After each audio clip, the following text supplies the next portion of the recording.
좋아요, 알림 꼭 부탁드리고 많은 응원 부탁드리겠습니다. 이럴 때일수록 여러분들 그냥 나 뉴스도 안 봐, 이제 싫어 이런 것보다는 같이 이 뜻을 맞는 분들끼리 서로 이렇게 댓글도 올리고 또 방송을 보면서 공감도 하고 그래야 이게 빨리 저희가 이게 극복할 수 있습니다. 그러니까 이때일수록 여러분이 더 적극적으로 방송도 시청하고 더 힘을 모아 주셔야지만이 그야마 우리가 이 위기를 정말 좋은 기회로 만들 수 있다는 거 그런 말씀을 드리도록 하겠습니다. 자, 저희는 첫 번째 이슈로 한번 넘어가 보겠습니다. 어제 재판에서 판결을 내린 게 서울 고법 6-2부입니다. 6-2부는 3명의 판사 이루어진 대등재판부라고 그래요. 이 대등재판부라는 게 김명수 때 도입이 됐어요. 맞습니다. 그죠? 네, 예. 이게 원래는 이제 고법부장이 있고 배석 판사가 있고 고법부장은 꽤 오래 이제 그 한 분인데 대등재판부는 지방법원 판사급들을 3명을 동시에 해놔놓고 네. 그 중에서 이제 돌아가면서 그 재판장 주심을 맡고 하고. 주심을 네. 맡잖아요. 근데 이번에 맡은 게 주심이 이예슬 부장 판사라고 합니다. 그리고 이번에 그 재판부가 최은정 부장 판사, 이예슬 부장 판사, 정재호 부장 판사인데 제가 이야기를 들어봤더니요. 이 중에 한 명이 이 법원에서 배당을 받기 전에 사석에서 그런 이야기를 했다는 거예요. 자기가 볼 때는 이거 다 무죄야, 이거. 그리고 이거 공소 기각해야 돼. 이거 기본적으로 공소할 거리가 안 돼. 이제 굉장히 무죄에 대한 심증들을 토로를 했다는 거예요. 근데 그 이후에 이 재판부가 있는 데다가 이 사건이 배당이 됐다고 합니다. 자, 거기에다가 또 이 재판부에 있는 판사들의 성향이 전체 서울 고법 그 대등재판부 전체 중에서 제일 진보적인, 좋은 말로 하면 진보적이고 제일 좌파적인 재판부였대요. 그래서 제가 어제 이제 우리 법조 기자들한테 물어보니까 처음에 법조 기자들이 조금 이상하다 이거. 이 재판부 가면 이거 꽤 친 이재명적으로 나올 것 같은데 그래도 1심에서 저렇게 1년 징역 1년에 집행유 2년을 때렸는데 설마 그걸 뒤집겠어? 라고 이거 덮었다는 거예요.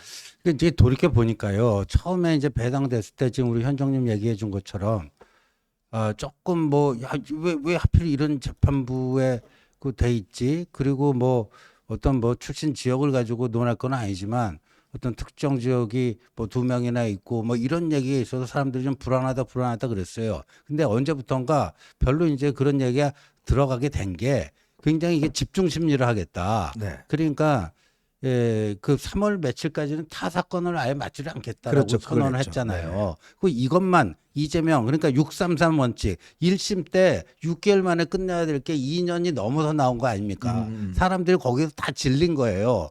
그래서 좀 재판부가 바뀌고 해서 이제 징역 1년에 집행유예 2년 나온 건데 그게 항소심 가갖고 이 재판부에 걸리니까 이렇쿵 저렇쿵 얘기가 나왔는데 집중심리를 하겠다. 언제까지는 다른 사건 맞지 않겠다. 이런 게 좀 그 재판에 대한 맺고 끊는 게 확실한 것 같고 두 번째 그 1심에서 그 대부분 무죄가 난 김문기 관련 부분 이거를 공소장 변경을 검찰 측에 먼저 요청을 했잖아요. 네네. 그러니까 대개의 경우 그거는 이제 그 이쪽 이재명에겐 불리한 정황이라고들 다들 봤잖아요. 그렇게 해석을 했죠. 근데 이게 다 보니까 헐리우드 액션 같 결과적으로. 네. 그러니까 맞아요. 사람들 안심시키고 이렇게 아주 무방비 상태에 만든 그런 일종의 그런 페인트 모션이 아니었나 이런 생각이 들 정도입니다. 그러니까 이게 지금 보니까 정재호 부장 판사는 살레지오 고등학교 출신 광주에 대법관 후보로서도 올라갔다고 그래요. 그리고 이제 최은경 이제 부장 판사도 법원 내에서는 꽤 좌파 중에서도 좀 상당한 좌파로 인식이 되어 왔고 이제 이렇다 보니까 이번 판결 내용을 보면 그래서 판사들이나 변호사들이 다 뭐라고 그러냐면 처음부터 무죄를 작정하고 논리를 만든 것 같다.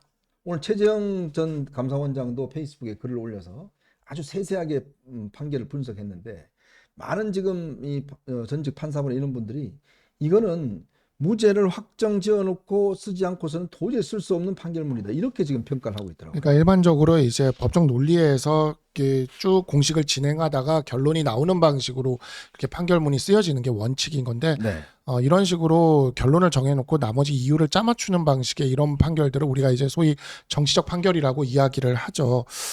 예, 어제 판결에 뭐 대한 분석들은 많이들 하시니까 이제 제가 뭐 더하기보다는 좀 이제 한 부분을 좀 짚어서 말씀을 드리고 싶은데 어제 이제 판결문 선고를 보시면서 다들 처음에 검찰의 공소장 부분을 굉장히 길게 좀 설명하면서 검찰의 공소는 적법했다라고 이야기하는 그 부분이 굉장히 좀 인상적이었을 네네. 겁니다.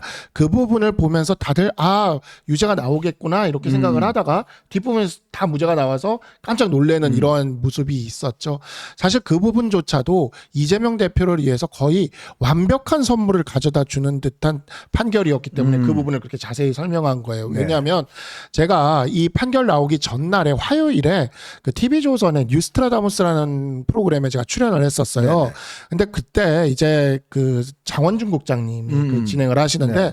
장 국장님이 그 얘기를 하시는 거예요. 저한테 그날 방송에서 이 얘기를 계속 하셨는데 이쪽 이제 그 흘러나오는 이야기가 언론계에서 흘러나오는 이야기가 그 백현동 쪽 내가 계속 그래요. 백현동 쪽은 무조건 유죄가 나올 거기 때문에 절대 피선거권 박탈이 안 나올 거다 했는데 장원준 국장이 그 백현동 쪽도 국회에서의 증언 감정 등에 관한 법률 이것이 적용돼서 공직선거법상의 허위사실 유포가 적용되지 않는다는 그러한 판단을 할 수 있다라는 이야기가 나온다 뭐 이런 얘기를 하더라고요. 그러면서 그것으로 무죄를 줄 수 있을지도 모른다라는 이야기를 하더라고요. 그래서 제가 그랬죠. 그걸로 무죄를 준다 하더라도 그거는 법률적인 해석이기 때문에 나중에 그거는 대법원에서 충분히 또 바뀔 수가 있는 것이다. 라고까지도 제가 그날 방송에서도 이야기를 했어요. 근데 어제 판결은 어떠냐면요. 바로 이 국회에서의 증언 등 감정에 관한 법률로 무죄를 주질 않았습니다. 그래서 이게 무슨 소리냐. 대법원은 법률심입니다. 2심인 항소심까지가 사실심인데 법률심인 대법원에서 대법원의 권한으로 파기할 수 있는 방법, 그러니까 대법원의 권한으로 바로 뒤집을 수 있는 방법 자체를 봉쇄시켜 버린 거죠. 네. 그러니까 증언 등 감정에 관한 법률에 위반되지는 그러니까 그게 적용되는 사례는 아니다라는 것을 검찰의 공소장이 적법하다라는 이야기를 통해서 사실상 입증을 그거를 이제 해주고 그러니까 대법원이 판단할 여지를 없애버린 거죠. 네. 그렇게 해놓고 사실심 부분에서 그 협박이라는 것은 인식의 문제다라고 해서 무죄를 줘버린 거예요. 그러면 이게 이제 어떻게 되느냐. 사실심 부분에서 무죄를 준 건데 2심인 항소심은 사실심에 대한 종결을 갖고 있는 겁니다. 그렇죠. 그래서 일반적으로 대법원으로 법률심으로 올라간다고 해도 대법원은 사실심 부분에 대해서 이거 원칙입니다. 원칙적으로 대법원은 자판을 할 수가 없게 되어 있어요. 그래서 우리가 뉴스 같은 데 보면은 대법원에서 무죄로 올라온 것에 유죄 취지라고 해도 바로 유죄를 안 때리고 유죄 취지 파기 환송심이라는 거래서 고등법원으로 다시 사건을 돌려보내죠. 네. 그렇게 만들어 놓은 겁니다. 자, 그런데 아주 예외적으로 대법원이 보기에 이거는 사실심에 대한 적용이 너무 말도 안 된다라고 판단이 될 때 파기 환송을 하지 않고 대법원이 바로 파기 자판의 형식으로 스스로 판단하는 거죠. 파기 자판의 형식으로 무죄를 유죄로 뒤집을 수는 있습니다. 오늘 아침에 주진우 의원이 이야기한 것이 바로 이 지점이에요. 대법원이 파기 자판을 통해서 뒤집어야 된다라고 이야기한 부분이 바로 이건데 이게 굉장히 예외적인 거라는 거죠. 왜냐? 원칙적으로 사실심은 항소심에서 종결이 된 거고 대법원은 법률심이기 때문에 대법원이 사실심에서 판단할 수 없는 게 원칙인데 너무 말이 안 될 때 그렇게 된다라는 겁니다. 자, 그러면 여기서 두 가지 예측 방향을 제가 말씀을 드리겠습니다. 최고의 행복회로를 돌리는 방향과 최고의 불행회로를 돌리는 방향 두 가지를 한번 이야기를 드려보면 최고의 행복회로를 돌리는 방향으로 놓고 본다면은요. 자, 지금 무죄를 받았기 때문에요. 이재명 대표는 상고를 할 수가 없습니다. 그러면 상고는 누가 할 수 있느냐? 바로 검찰만 할 수가 있습니다. 그러면 검찰이 상고를 하게 되면은요, 이재명 대표가 시간을 끌 수 있는 그 기간을요, 최소화시킬 수 있습니다. 그게 며칠 정도 최소화할 수 있느냐? 제가 어제 계산을 해봤어요. 27일 정도를 줄일 수가 있습니다. 네. 그러니까 자 우리가 어제 만약에 유죄가 나왔을 경우에 이걸 그 계산을 해봤을 때 대법원 주심이 결정되는 게 최대해야 5월 19일이었습니다. 어제 기준으로 만약에 유죄가 나왔을 때 이재명이 항소를 상고를 했을 때 이재명이 상고를 했을 때 5월 19일이 되는 거예요. 근데 그거를 27일을 줄일 수가 있는 겁니다. 자, 그러면 며칠까지 줄일 수가 있느냐? 4월 20여일까지 줄일 수가 있는 겁니다. 자, 그러면 4월 20일에 주심이 잡혔다. 그런 다음 아까 이야기했듯이 파기 자판을 하게 됐을 경우에 대법원이 파기 자판을 하면 6월 이전까지 유죄로 파기 자판도 할 수 있다는 거죠. 네. 이게 최고의 시나리오, 최고의 좋은 시나리오입니다. 나쁜 시나리오는 조금 더 이야기해 주시죠. 예, 맞습니다. 이 좋은 걸부터 먼저 들어야 되겠죠. 자, 그래서 지금 이 이제 문제점들 이게 이제 그 고려대학교의 장영수 교수가 오늘 저 문화일보에 기고한 글이 하나 있습니다. 여기 보면 아주 잘 정리가 되어 있어요. 이번에 보면 이 문제점들이 뭐냐 하면 이 1심과 2심이 너무 차이가 났다는 거잖아요. 극과 극으로. 첫 번째가 뭐냐면 인식에 대한 문제. 이걸로 이제 그걸 봤는데 그러면 똑같은 기준이라 그러면 협박이라는 것은 인식이 아니라 행위인데 예. 왜 협박도 인식으로 받느냐. 우리가 협박 있잖아요. 예. 그 협박이라는 게 뭐 알고 모르고 문제가 아니잖아요. 내가 지원님한테 협박하는 거잖아요. 예. 그건 행동인데 이것도 왜 그러면 인식으로 받느냐에 대한 문제. 둘째는 이 사진이 조작됐다고 그랬잖아요. 네. 아니 사진을 확대한 거를 조작한가? 네. 그건 말이 안 된다는 거지 않습니까? 그렇죠. 그렇죠? 자, 그리고 셋째는 공소장 변경 아까 이야기했는데 이 공소장 변경이 나중에 보니까 공소장 변경이 무죄 주려고 일부러 1심 그 공소 변경시켜서 한 거다. 예. 공소장 변경이 다 뜻이 있었다. 예. 이렇게 지적을 하고 있어요. 그러니까요. 근데 그 이제 협박은 그건 행위죠. 협박. 누구에게 협박을 한 건데 그래가지고 어제 뭐 그 인식 그걸로 협박 부분 그거가 허위사실 공표가 아니다. 이렇게 하기에 좀 그 모질하다고 본인들도 느낀 거예요. 네. 그러니까 갖다가 판결문에 뭘 갖다 붙여놨죠. 정치인들이 일정 수준의 일정 범위 내에 과장하는 거는 그냥 허용해 줘야 된다라는 거. 왜? 일정 수준의 과장을 하는 거는 허용해 줘야 된다. 그걸 판결문에 갖다 붙인 거 아니야. 그러니까. 왜냐하면 자기들도 그게 이게 저기 행위냐 인식이냐, 허위사실 공표라고 하는 행위냐, 아니 그런 식으로 본인이 인식을 했다고 하는 뭐 머릿속의 문제냐, 이거 갖고 충분히 설명 안 된다는 거 본인들도 안 거예요. 네. 그런데 그때 저 판결문 낭독할 때 우리도 어제 성남시에만 용도 변경에 관해서 네. 성남시에만 3차례 공문을 보내서 독촉. 독촉. 그러니까 이재명은 그 독촉이란 거를 협박으로 압박을 넘어서 협박으로 인식을 했다. 네. 그리고 그게 사실 뭐 독촉 압박 수준이지만 약간 뻥은 칠 수 있다. 그렇게까지 해준 거 아니에요. 그러니까 이 권순일이 2020년에 그 한 그 판결문에 보면 그러한 표현들이 숨쉴 공간을 제공해 줘야 된다고. 그런 이야기했죠. 숨쉴 공간. 이거는요. 뛰어놀 아주 놀이터를 만들어준 거예요. 뛰어놀 놀이터를 갖다 통째로 갖다 안겨준 거고요. 조작 있잖아요. 조작. 네. 이게 제가 국어사전 찾아보니까 2 가지 의미가 있어요. 어떤 일을 사실인 듯이 꾸며 만듦. 그러니까 사실이 아닌 것을 사실인 것처럼 꾸며 만듦. 2 진짜를 본떠서 가짜를 만듦. 진짜를 본떠서 가짜를 위조품. 이게 조작이에요. 네. 가품 만들어하고 진짜 그처럼 하는 거. 이게 조작이에요. 그 어떤 일을 사실인 듯, 그러니까 허위를 사실인 듯이 꾸며서 만드는 게 이 조작이에요. 그렇죠. 우리 국어 사전에 이렇게 나온단 말이에요. 그럼 오른쪽에 10명 찍은 게 원본인데 거기에 빨간 사각형 안에 있는 것만 클로즈업 시켜 놓은 거 아니에요. 네. 확대 시켜 놓은 거 아니에요. 저게 조작입니까? 저는요.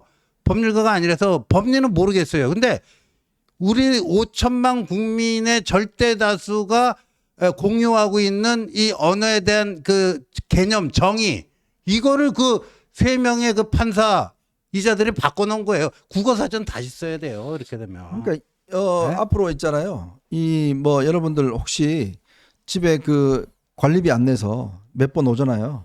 그런 거 협박한 거예요. 그렇죠. 그다음에 이제 사진 이제 국회의원들 보는 거 있잖아요. 뒤에 찍은 거. 그거 이 사진 클로즈업 하잖아요. 그 조작한 거예요. 제일 저기한 게 여기 지금 사진 나오지만 과속 등 과태료 낼 때 네. 번호판 확대해서 보여주지 않습니까? 조작 사진으로 한 거니까 이에 대해서 과태료를 안 내도 된다 이렇게 얘기하는 이 글이 저는 제일 재밌더라고요. 어제 나온 것 중에. 이 판사들이 이제 국어사전도 아마 다시 써야 되는 그런 판결인 것 같습니다. 근데 저는요, 이제 우리가 대법원에서 우리가 뭐 이제 이 사법 이 문제에 대해서 이제 대법원 좀 있으면 기다려보고 뭐 어떻게 하면 뒤집어질 수 있고 이제 더 이상 그런 희망회로 돌리는 거는 이제 우리 좀 힘 낭비다라는 생각이 솔직히 듭니다. 어차피 대법원에서 맡겨놓고 우리는 우리의 일을 하면 되는 거 아니겠어요? 그러니까 제가 지금 희망편까지만 말씀을 아까 드렸는데 사실 희망편은 행복회로를 거의 최대한으로 돌렸을 때 나오는 이야기고요. 네네. 현실적으로 2심에서 사실심 부분에서 무죄를 내버렸기 때문에 법률심 부분이 아니라 차라리 증언감정에 관한 국회 증언감정에 관한 법률로 무죄를 내렸으면 네. 대법원이 뒤집을 가능성이 강하다라고 제가 할 수 있었을 텐데 사실심 부분에서 했기 때문에 원칙론적으로 이야기하는 파기환송심으로 갈 가능성이 높습니다. 그러면 파기환송심으로 가게 되면 6개월 걸립니다. 최소 6개월입니다. 그러면 지금부터 6개월입니다. 그러면 만약에 헌재 결정이라는 것이 4월 18일까지 나온다라고 생각을 한다면 헌재 결정이 만약에 인용으로 나온다고 한다면 대선은 60일 이내죠. 그렇게 되면 대법원의 결정을 파기환송심까지의 어떤 결정을 기다리는 거는 굉장히 그 희망회로를 돌리는 것이 되게 되기 때문에 이제는 만약에 조기 대선이 이뤄지게 된다면 이재명이 후보로 나온다라는 것을 상정하고 우리가 대비를 해야 되는 것이 현실적이다. 이렇게 말씀을 드리겠습니다. 사실 이제 뭐 우리가 항소심까지는 그래도 이제 좀 이거에 대한 기대를 하고 또 이런 가지 변화가 있을 것이다라는 걸 했지만 이제 뭐 대법원 문제 뭐 바로 또 이제 대법원이다라고 하는데 우리가 이제 그쪽으로 이제 그 어떤 깃발을 따라가다가는 이 지금 보니까요 법원이 이제 완전히 정치화가 됐어요. 그렇죠. 이 김명수가 대법원장이 있으면서 법원을 완전 정치화 시켜놨습니다. 그러니까 당시에 정말 잘 나가던 이 정말 이 법리를 잘 하던 고법부장들이 많이 은퇴를 했어요. 왜? 고법부장제를 없애버렸어요. 그죠. 그거 없애버리고 법원장도 투표로 뽑는 걸로 바뀌어버렸어요. 그러다 보니까 정말 괜찮은 저 법관들이 많이 그때 법원을 나갔습니다. 그 빈 구석을 전부 다 이런 방식으로 이제 올라와서 맞아요. 결국 그 문제가 지금 이번에 터진 게 아닌가 싶어요. 네, 맞습니다. 그러니까 이제 그때 김명수 때 심어놓은 요직에 심어놓은 좌파 성향 판사들 중에는 노골적으로 재판은 곧 정치 투쟁이다. 이런 말을 공공연하게 했어요. 재판은 곧 정치 투쟁이다. 이런 맞아요. 거예요. 그때 그냥 했죠. 예, 이게 거의 마르크스 법 개념 비슷하게 말이죠. 뭐 그런 건데 이제 그런 사람들이 여기저기 심어져 있다 보니까 그렇다고 법관은 임기 10년에 한 번씩 그 재평가 받아갖고 또 10년 임기가 주어지고 그 법관 재임명해서 탈락하는 사람은 아주 소수거든요. 맞아요. 그러니까 이게 한번 그 법관으로서 판사로서 딱 들어가면 거의 그냥 알바끼 수준이에요. 그리고 이게 돌다가 근데 참 이재명이 운도 좋았던 게 저 형사 6-2부요. 예. 뭐 저거 말고도 다른 재판부도 있고 근데 이게 이제 전자 추첨을 해갖고 배당이 됐다면서요. 네, 맞아요. 참 그런 거 보면 또 이 대한민국이 이게 운이 없으려고 이런 건지 참 그런 근데 생각도 드는데 아직은 안 끝났습니다. 예, 아직은 안 끝났는데 결정지 일정이 있으니까. 예, 근데 하여간 이제 1심하고 2심하고 너무 다르기 때문에 이게 법적 안정성이라는 거가 도저히 얘기할 수가 없는 수준이에요.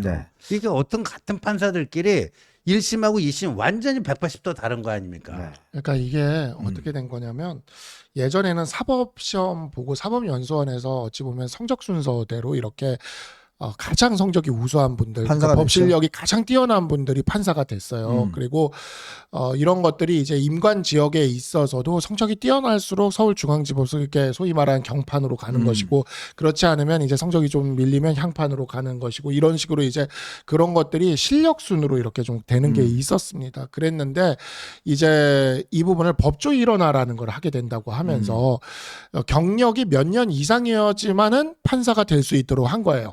그러니까 옛날에는 이 법률가가 되는 사람들 중에서 시험 하여튼 뭐 성적이든 뭐 실력이든 이런 것들이 법률 실력만큼은 최우등인 사람들이 판사가 되는 것이었는데 처음에 길이 이제 완전 하나였죠. 예, 당시에. 근데 이제 그런 거였는데 그게 아니라 변호사를 일단 제가 처음 변호사 될 때는 일단은 변호사를 3년 해야지만은 판사가 될 수가 있었고 그게 5년, 7년, 10년으로 늘어나는 거였는데 다시 5년으로 줄어서 안착이 됐는데 네. 이제는 판사가 되려면은 5년을 변호사를 해야 됩니다. 자, 그러면 5년 정도 변호사를 하다 보면은요. 변호사로서 이 사람의 어떤 성패가 결정이 나요. 근데 그러다 보니까 어떤 일이 벌어지냐? 변호사로 5년 동안 일해서 자리를 잡은 변호사들은 이게 법관이 판사를 안 가는 거죠. 연봉이 박봉이고 네. 그다음에 이제 지역에 순환 근무도 해야 되거든요. 그러니까 이 판사 시험을 잘 이렇게 시험을 안 보게 되는 거죠. 그리고 이게 한참 공부할 때 이렇게 시험 봐가지고 옛날에는 법관을 임용을 했는데 네. 그러지가 않고 변호사가 된 다음에 5년 있다가 이제 시험을 보는 형식으로 했더니 이게 또 변호사 일을 하면서 바쁘게 살던 사람들은 또 시험 공부를 열심히 하긴 또 힘든 거 아닙니까? 그러니까 조금 편한 자리에 있는 분들이 시험을 잘 봐서 이렇게 또 가는 경우가 생겼어요. 그러다 보니까 이제 제도가 바뀌어서 어떻게 됐냐? 5년의 변호사 경력을 가진 사람들 중에서 면접을 보고 판사를 뽑아요. 그러니까 이게 참 이 판사의 수준 자체가 굉장히 이제 떨어지는 건데, 자 그래서 제가요 이 대법원 판례를 한번 찾아봤습니다. 판례를 한번 찾아보니까 이런 판례가 있어요. 1심과 2심 올라갈 때 보통 이제 1심에서의 어떤 판결을 2심이 존중해 줘야 된다고 합니다. 그래야지만이 왜 그러냐면 그래야지만이 국민들의 법률 비용이 줄어드는 거예요. 자 생각해 보십시오. 1심에서 2심에서 다 뒤집어진다 그러면 2심까지 가잖아요. 네. 그럼 변호사비 얼마나 들겠어요? 많이 들잖아요. 그러니까 그걸 하기 위해서 대법원도 이런 판례를 통해서 1심에서 2심에 갈 때 사실관계 증거, 그다음에 증인 이 별 차이가 없을 때 네. 아주 중대한 해석의 어떤 차이나 이게 없을 때는 그 1심의 판결을 2심이 상당 부분 이제 존중해 줘야 된다라는 판결들이 잇따라 있더라고요. 네. 근데 이번에 판결을 보시면 1심과 2심이 증거가 증언이나 하나도 달라진 게 없고 추가적인 증언으로 나온 사람도 똑같은 증언을 했고 근데 문제는 판사가 이걸 판단하는 기준을 180도 바꿔버렸어요. 그렇죠. 이게 저는 제가 볼 때는 대법원 판례를 어긋난 게 아닌가 하는 생각이 드는 거예요. 이게 말이 되는 소리입니까? 아니, 똑같은 지금 상황을 보고 1심과 2심이 다르면 앞으로 정말 이 법원에 가는 사람들은 나도 그냥 끝까지 한 가볼래. 그러면 우리 박 변호사도 계시지만 변호사는 돈을 벌겠지만 일반 이 사건을 맡긴 사람 입장에서 보면 이게 돈이 엄청나게 더 들어가는 거 아닙니까? 그러니까 저는 어제 사건을 보면서 이게 우리가 이제 판사를 계속 신뢰를 해왔거든요. 그리고 네. 저도 이제 법률가 입장에서 법치주의는 어쨌든 판사의 판단에 대해서 승복해야 되고 해야 된다라고 얘기를 했는데 지금 가만히 보세요. 우리 지금 대통령에 대한 체포영장, 구속영장 나온 서부지법, 네네. 대통령에 대한 구속 취소를 한 중앙지법, 네. 그리고 어제 항소심 판결을 한 재판부 다 좀 보세요. 그냥 이 결정이 나올 때마다 법원이 누구 편을 딱 들고 있다라는 거는 없는데 하나같이 사건이 끝나고 난 다음에 판사 개인의 정치적 성향이나 판사 개인의 어떤 이력이나 이런 걸 따지면서 결과를 추적하고 있지 않습니까? 그러면 사실 대부분 맞아요 또. 그렇죠. 네. 그러니까 근데 이게 뭐냐면 이게 무슨 판사고 이게 무슨 법이고 이게 무슨 법치입니까? 그냥 우연히 이번에 항소심 재판부도 랜덤으로 전자 배당해가지고 우연히 그 재판부로 간 거잖아요. 근데 우연히 간 판사가 예를 들어 고향이 어디냐, 평소 활동을 어떻게 했느냐, 정치적 성향을 어떻게 했느냐에 따라 이렇게 180도 바뀌는 판결들이 나오게 되는 거라면 사실 우리가 법관한테 이러한 중요한 판단을 맡기는 것은 법관은 선출된 권력도 아니거든요. 국민들이 뽑은 것도 아니잖아요. 그러니까 정말 법 논리에 따라 이론에 따라 할 거라는 믿음 때문에 그렇게 했던 건데 지금 서부지법, 중앙지법, 이번에 항소심 재판부까지 이 세 번의 단계를 쭉 보면 그런 믿음이 이제는 사라졌다.